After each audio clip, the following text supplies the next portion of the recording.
Podcast, trabajo social, trayectorias, desafíos y miradas.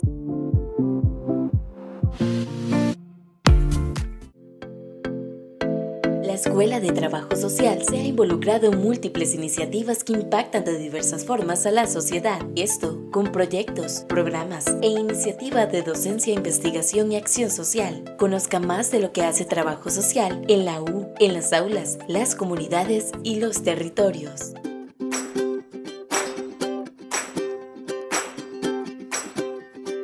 Hola, regresamos al podcast para esta segunda temporada, año 2023, y empezamos con una invitada muy especial, Sofía Mendoza Aguilar. Sofía es estudiante egresada del programa de licenciatura de Trabajo Social de nuestra Universidad de Costa Rica. Además, está próxima a presentar su proyecto de trabajo final de graduación. Es una estudiante que este tema la atraviesa realmente y creo que ha venido aportando de diferentes formas, y ahora con una iniciativa estudiantil de la Vicerrectoría de Acción Social, la cual se ha aprobado durante 2 años seguidos y tiene ahora una renovación del proyecto para un tercer año. Sofi, ¿cómo estás? Todo bien, qué gusto estar por acá. Me hace muy feliz saber como que hay un podcast y que hay como experiencias que se pueden compartir a través de acá. Entonces, bueno, ojalá también poder aportarles desde este tema y en general a la escuela, estudiantes y demás. ¿Cómo es que se llama tu iniciativa estudiantil? La iniciativa se llama Deconstruyendo. Es una iniciativa que se planteó desde el año 2020. Eso es un elemento bastante importante que marcó desde el inicio cómo se iba a trabajar y pues qué particularidades iba a tener, ¿verdad? Muy diferente plantear un proyecto en un año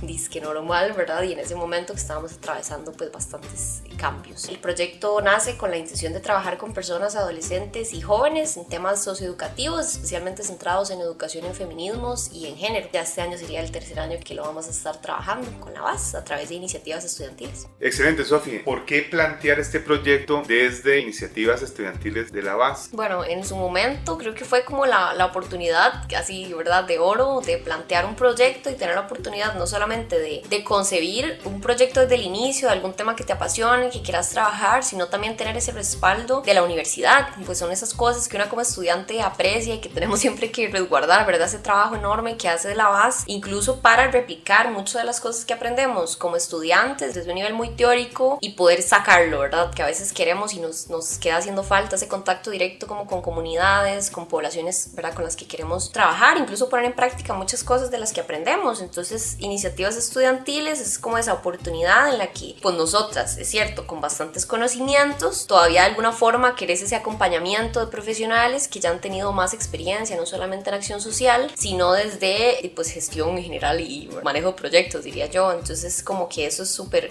útil, llegar, ¿verdad? La gente del equipo de iniciativa siempre, pues, está demasiado dispuesta a ayudar desde el inicio, ¿verdad? Cuando vos llegas con tu idea, se pasa por un proceso que toma algunos meses, diría yo. Eventualmente se seleccionan las propuestas que son viables para ejecutar y ya una vez con eso vos recibís no solamente el apoyo y como decir el aval, ¿verdad?, y de la vicerrectoría, sino también incluso puedes acceder a presupuesto para poder ejecutar el proyecto y demás. Entonces como que fue una oportunidad que dijimos, bueno, este año nos vamos a mandar. En mi momento con mi compañera Mariana Cerdas, ella es de comunicación, y pues fue como ese equipo que tal vez yo por un lado tenía como estas ideas más desde un nivel teórico metodológico, yo diría, y mi compa trabaja mucho de la comunicación. Entonces por eso replanteo y lo decía al inicio, ¿verdad?, que fue muy particular un proyecto en la pandemia donde a veces los recursos audiovisuales y multimedia se volvieron la forma en la que podías hacer cosas en general. Está súper interesante conocer de esta experiencia que tanto vos como tu compañera de comunicación tuvieron. Parte de lo que llama la atención es esta posibilidad de generar un proyecto con una persona de otra carrera, aunque sea dentro de las ciencias sociales, que también es todo un aprendizaje, y que en esta coyuntura de la que de una forma u otra somos todavía parte de una pandemia por COVID-19 que nos obliga a hacer muchos cambios dentro de la U, ustedes llegan y empiezan el desarrollo de un proyecto, y un proyecto que busca una población con particularidades, con intereses que también se enfrentan a la virtualidad de una forma golpeada dentro de un esquema de creencias de las personas adolescentes y jóvenes saben usar la tecnología, no van a tener dificultades, pero que la pandemia llegue y nos demuestra grandes obstáculos, que podríamos decir de esta forma. Partiendo de lo que fue tu iniciativa, ¿cómo es esta posibilidad de intercambiar conocimientos y generar debate con personas adolescentes adolescentes y jóvenes, ¿cómo reaccionan ellas durante estos primeros 2 años del proyecto? Es interesante porque ya cuando uno ve como los proyectos y iniciativas, ¿verdad? Que hay un montón más, es súper variado, como que es muy lindo ver también cómo estos temas y estas ideas a una la atraviesan, entonces eso me mueve también, ¿verdad? Hacia responder por qué decidimos trabajar con adolescentes en primer lugar y en una población tan particular, en un momento tan particular como era la pandemia, cuando de alguna forma las personas jóvenes, las infancias, las personas adolescentes se enfrentaron retos enormes a nivel de educación. Se evidenció demasiado el tema de brecha digital, cómo demasiadas personas quedaron excluidas incluso de estos procesos, porque también eso hay que mencionarlo, ¿verdad? Hacer un proyecto que ocupaba acceso a internet, que ocupaba que supieras usar Zoom, de alguna forma iba a ser un filtro para muchas personas participantes y que en el momento es algo a lo que también tenés que hacerle frente. En un momento fue pues pensarlo más bien así, como nosotras desde nuestra experiencia, ¿verdad? Uno siempre cómo le mueven estos temas, fue pensar que tal vez en nuestros colegios, en nuestra experiencia más educativa, ¿verdad? Educación formal, bancaria y demás, te censuran estos temas, ¿verdad? Como que siempre cuando querés hablar de temas como más críticos y ni hablar de derechos de las mujeres, siempre fue súper censurado. Esa fue nuestra experiencia como estudiantes. Obviamente hay siempre un manejo de toda esta información de parte de las autoridades, que en este caso serían, ¿verdad? El centro educativo, los padres y madres de familia, que en muchos casos a veces se reproducen ideas de violencia contra las mujeres y de incluso de censura, como hay toda una campaña antifeminista, ¿verdad? Y demás, por una ignorancia completa a lo que significan estos temas y a lo que realmente se reivindican desde estas luchas. Entonces, para nosotras era un poco como esa intención de acoger esa población que de alguna forma se le dice siempre, usted no sabe nada, usted está aquí para aprender y para reproducir lo que le enseñan en el colegio, y que para nosotros de alguna forma tomar este posicionamiento crítico, incluso reivindicarme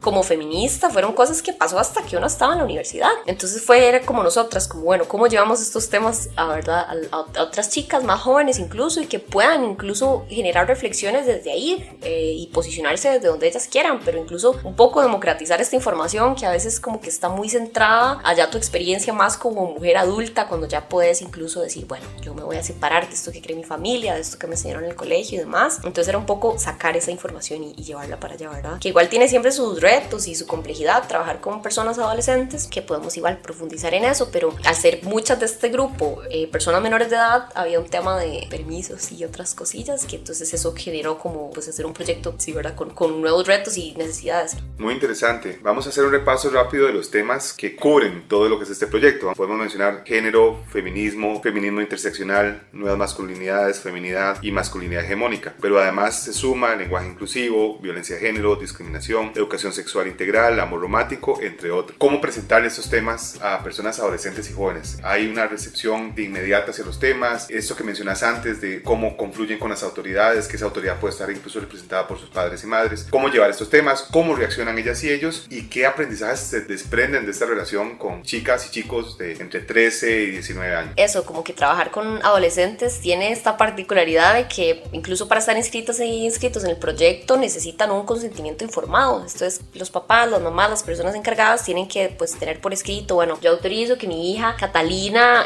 participe en esto, donde se van a abordar esto y estos temas. Tenés que ser súper clara desde el inicio qué se va a hacer. O sea, al trabajar con personas menores de edad, obviamente yo no puedo plantear, bueno, vamos a hacer esto y luego salir con otra cosa. Entonces, por eso en su momento en 2021 se tomó la decisión de que fuera un proyecto de inscripción libre. En este tema lo que intentamos hacer fue sacar una convocatoria abierta. Ya después, incluso en 2022, nos hicimos un Instagram y como que de alguna forma intentamos llegar a más personas, pero decir, bueno, tenemos este proyecto por medio de sesiones virtuales, ¿verdad? Un proceso socioeducativo, vamos a hablar temas como estos, los que mencionaste ahorita. La idea es que sean personas, ¿verdad? Entre este rango de edad y demás, ¿verdad? Que ese fue como el foco, y que ahí las personas se inscribieran de manera libre. Entonces no hubo como esa restricción, sino que era más bien como, bueno, quien quiera inscribirse es bienvenida, bienvenido. Entonces también eso yo creo que marcó un filtro de que las personas que llegaron a nosotras no eran personas que estaban obligadas. O sea, yo creo que siempre hay como una resistencia de que tal vez si alguien de verdad no tiene interés en el tema, no quiere ponerse a hablar de feminismo con vos, va a marcar una cierta dinámica tal vez que puede obstaculizar incluso el proceso. En este caso fue más bien personas que vieron el anuncio, vieron el afiche de qué se trata el proyecto y decidieron libremente participar. Entonces también eso es bonito porque de alguna forma forma entendés que las personas que estamos acá fuimos convocadas por el tema, nadie está aquí obligada, incluso removiendo un poco, ¿verdad? ¿Por qué decimos plantearlo desde temas, ¿verdad? Como de la educación popular? Era de decir, bueno, aquí no queremos obligar a nadie que aprenda nada, sino que más bien sea voluntario, autoconvocado, desde la horizontalidad. Entonces, en ese sentido, creo que facilitó, diría yo, esa apertura y esa recepción, porque muchas de las chicas, y digo chicas porque al final la mayoría que se inscribieron eran, pues sí, ¿verdad? Mujeres,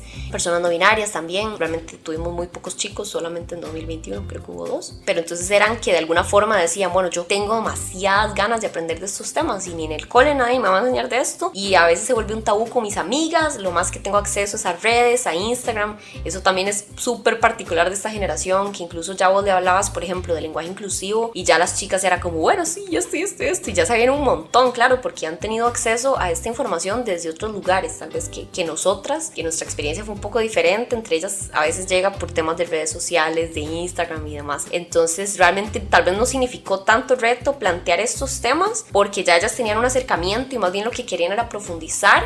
Y lo más importante que ellas querían era un espacio seguro donde pudieran hablar de temas como sexualidad, que pudieran hablar e incluso hasta quejarse, así un espacio muy horizontal de decir, bueno, a mí en el cole me molesta cuando mis compañeros llegan y me hacen esto, o cuando la profesora, ¿verdad? Dice este comentario súper machista y yo no tengo con quién hablarlo y me enoja que yo tenga que estar en un colegio de lunes a viernes, ¿verdad? Y vivir estas violencias y no tener con quién descargarme. Entonces, pues un poco iba por ahí. Yo creo que ese tema de sentirte convocada, un tema que de alguna forma facilitó mucho el proceso. Tocas un tema súper interesante que a mí siempre me ha traído como trabajador social, también como docente, que es el tema de la participación. Lograr esto en esta época se ha convertido en uno de los grandes desafíos. Muchas veces vemos una participación manipulada de las personas adolescentes jóvenes y peor aún cuando esto sucede también con niños y niñas. En este caso, el proyecto permitió esta participación libre, este acercamiento. Mencionas algo que también creo que es importante retomar, que es, llegan chicas, llegan adolescentes, mujeres a participar, personas no binarias. ¿Qué pasa con los adolescentes hombres? ¿Por qué estarán llegando? ¿Por qué no estarán llegando? Es parte de un reflejo de cómo somos una sociedad que mantiene ciertas ataduras, tanto para chicos y chicas, y que está reprimiendo la posibilidad de participar en esos escenarios. ¿Qué lectura haces vos como persona encargada del proyecto? Bueno, en esto, para nosotras, tanto Mari y para mí en ese momento, en tanto el año pasado como en 2021, era como, ¿verdad? Muy revelador cuando nos llegaban inscripciones, porque claro, así son los procesos. Hacíamos un Google Forms, se inscribían 50 personas y al final realmente concluyen con vos el proceso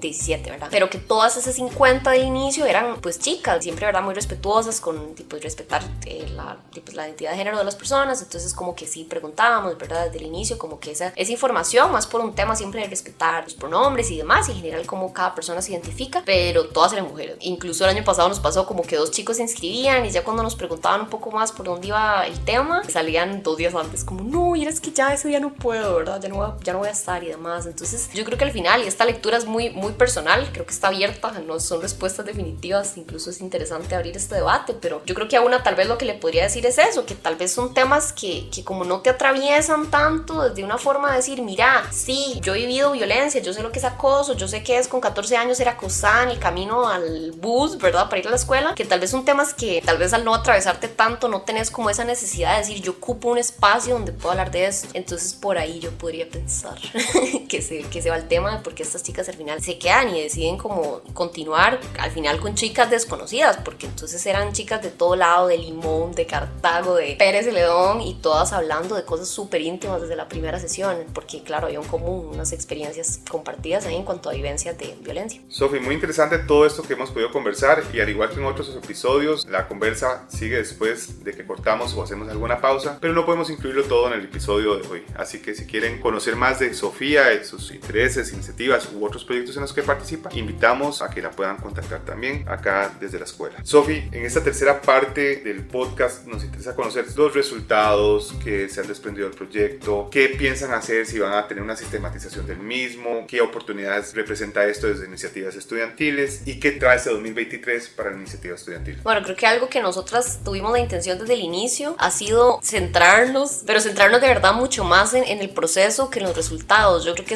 a pesar de que se plantean objetivos específicos y metas y demás, claro que eso ha servido. Yo creo que esto siempre al final va a quedar a criterio de la persona que está en el proyecto, y ahí te fijo muchísimas maneras de trabajar un proyecto, pero para nosotras fue, ok, esto es una guía, pero no va a ser para nada algo súper rígido. Era más como, nosotras queremos crear un espacio seguro del cual se pueda trabajar feminismos abiertamente, desde el cual podamos hablar de cómo hemos experimentado la violencia, de aprender incluso desde temas un poco más vivenciales, yo diría, no necesariamente como llegar y aprender, bueno, esta es la historia del feminismo, o sea, jamás, porque incluso estos son temas tan variados y no hablamos de una experiencia de la mujer como si hubiera una, o sea, hay miles de experiencias como mujeres, como cuerpos feminizados, como disidencias y demás. Entonces, para nosotros lo que más importaba era tener los viernes o los sábados un espacio donde las chicas llegaran y una hora de que supieran que iba a ser un espacio completamente horizontal, que íbamos a poder hablar de lo que quisieran, que a pesar de que para esa sesión teníamos, ejemplo, íbamos a hablar de diversidades, ¿verdad? Y que tal vez llegaban con otra situación, pues no importa, se modificaba, porque al final nos importaba mucho más que a partir de lo que ellas habían vivido pudiéramos como partir de ahí. Entonces realmente yo creo que ese es el resultado, ¿verdad? Como ese espacio donde las chicas al final decían, bueno, yo no quiero que esto se termine, me encantaría que hubiera una segunda parte, qué lindo fue conocerlas a todas, de verdad agradezco todo lo que aprendí y demás. Y desde nosotras un poco que nuestro rol era más como facilitadora, más que todo como la persona que convoca, pero nunca fue un tema como de nosotras enseñar nada, sino más bien era como todas aprender de todas, se trabajaba como de un lugar muy participativo, diría yo, como que había siempre como ese anzuelo, tirábamos algo y ellas seguían, ellas lo retomaban desde ahí, ¿verdad? Como que hablábamos, por ejemplo, de derechos sexuales y reproductivos. Entonces la pregunta era, ¿qué es sexualidad para ustedes? En una pizarra y colaborativa. Entonces tiraban ideas y era, es esto, es represión, es identidad, es afectividad, y a partir de ahí, bueno, pero mira, es que mi mamá me ha dicho que tal, o cuando yo veo cómo se expresa la sexualidad entre hombres y mujeres, yo siento que para mí es súper censurado, pero para mis compañeros es ser ganadores, es como ligarse a todas las huilas, ¿verdad? Entonces ellas lo seguían, ellas lo orientaban desde ahí. En cuanto a sistematización, pues ya son 2 años ya de proyectos, son demasiados materiales, demasiadas experiencias, trabajamos mucho con bitácoras, entonces podíamos como ir ahí registrando qué iban diciendo. Creo que al final las voces de ellas fueron lo más importante de todo el proceso que salía de ahí. Encuentros que tuvimos también, fue muy lindo el tema especialmente de feminismo interseccional, incluso nombrarlo como tal. El feminismo interseccional nace de los feminismos negros y yo creo que para nosotras fue muy importante ceder esos espacios. Había momentos donde no éramos nosotras ni siquiera, sino que se tenía invitadas, entonces teníamos un compa que nos habló de masculinidades negras, las chicas de Costa Rica Afro que estuvieron con nosotras hablando un poco del tema de interseccionalidad, una compa también, Nash Tencio, que estuvo con nosotras hablando de diversidad sexual, de sus experiencias como mujer bisexual y demás. Entonces siempre era como ceder esos espacios y que las chicas pudieran tener esa conversación directa. Entonces todos esos materiales y todo lo que salió desde ahí, la idea es poderlo, exacto, trabajar desde una sistematización. Incluso iniciativas estudiantiles te da la oportunidad de publicar, ¿verdad? Desde la U, desde la base y demás, experiencias. Entonces incluso desde iniciativas ya hay muchísimas sistematizaciones de otras iniciativas, de otros temas con otras comunidades y poblaciones. Entonces está esa oportunidad, si es algo que a la persona le interesa, si no, inclusive desde esto, yo creo que esto nos da para hacer artículos de un montón de materiales, más allá de la sistematización. Entonces ojalá sí que todo esto, obviamente tengo que quedar bastante trabajillo por ahí, pero ojalá que pueda quedar para otras personas, otros estudiantes. Y sí, un poco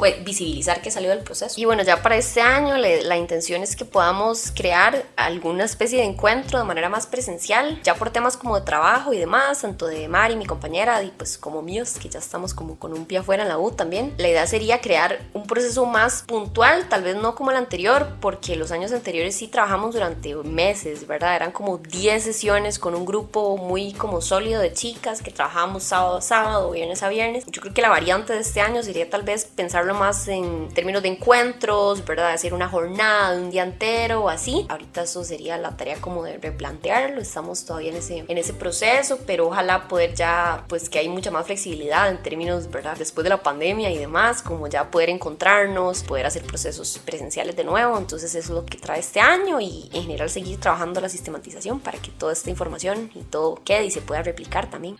No podemos terminar este episodio sin agradecerle a Sofía. Sofía ha sido una estudiante, persona, mujer, activista, de la que hemos podido aprender mucho en la escuela. Creo que no solamente sus compañeras y compañeros y compañeras, sino también las personas docentes que hemos tenido la oportunidad de tener en nuestras aulas o bien en otros espacios de conversación. Para cerrar entonces, Sofía, ¿qué mensaje, cómo motivar a los compas de la escuela, de la universidad, para que puedan inscribirse en estos espacios? Yo creo que es importante que a veces como estudiantes no creemos que tenemos las herramientas para, y yo creo que eso incluso a una le pasa también, ¿verdad? Cuando yo le contaba a Eugenia, como tengo esta idea pero no sé qué hacer, ¿verdad? Como que a una vez le cuesta creerse que, pues a ver, ya con 3 años de carrera encima has aprendido un montón, y a veces lo que hace falta, incluso desde talleres, a uno le queda como esa sed, esa espinita como de poder trabajar más, y sobre todo un tema que sí te llame mucho, ¿verdad? Que yo creo que eso es lo más valioso. Entonces yo creo que la motivación es esa, de verdad, que como estudiantes, y yo creo que digo esto sin miedo a equivocarme, yo creo que no hay ninguna otra carrera que a una lo prepare como para incluso plantear un proyecto desde iniciativas como trabajo social, y esto es garantizado. O sea, como todas las herramientas que adquirimos, sobre todo en tercero y cuarto, estos temas de verdad que se hacen taller, el trabajo como con espacios locales, el trabajo como con, ¿verdad? Como este tema de plantear una metodología, algo así tan básico, que pensaría básico entre comillas, porque no es básico, pero en el momento esto, que sepas cómo plantear un taller, ¿verdad? Ponerle objetivos, ponerle, bueno, vamos a hacer esto es lo que yo quiero hacer, cómo lo voy a hacer. Yo creo que eso es algo que tenemos herramientas suficientes, y a veces es solo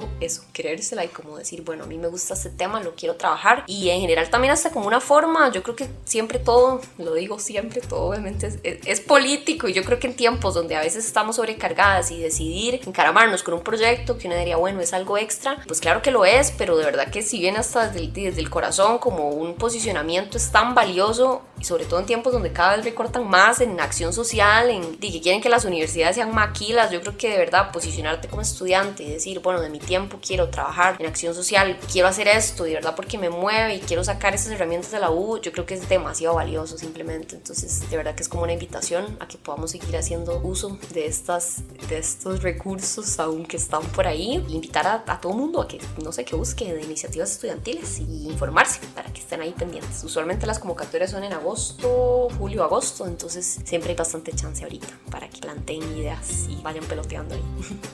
Sofi, muchas gracias.